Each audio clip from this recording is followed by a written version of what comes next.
Web versus mobile development, key differences. Now, you may wonder, is there a difference between building for the web and building for mobile? The answer is yes, but the principles remain the same. On the web, apps run in browsers like Chrome or Firefox. They're usually built with frameworks like React, Angular, or Vue. A key requirement for web apps is responsive design, meaning the app should look good on desktops, tablets, and phones. On mobile, apps run directly on devices like Android or iOS. They might be built using React Native, Flutter, or native languages like Swift and Kotlin. Mobile apps also get access to device features like the camera, GPS, and notifications.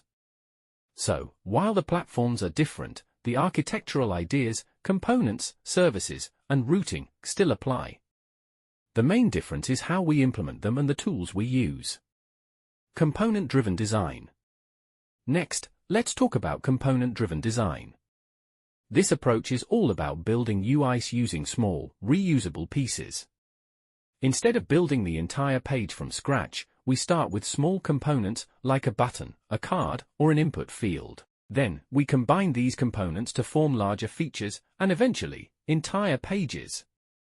The benefits are huge. It creates consistency across the app, since the same component is reused everywhere.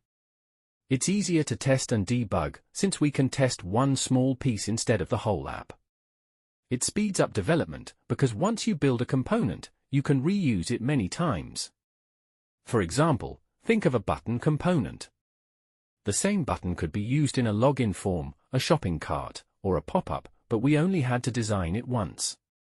Container vs presentational components. Now, let's dig deeper into components by looking at two important categories. Container components are smart. They handle logic, fetch data, and manage how information flows.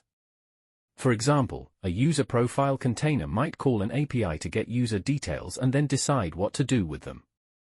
Artist palette presentational components are pretty. They don't care about where the data comes from, they just display it.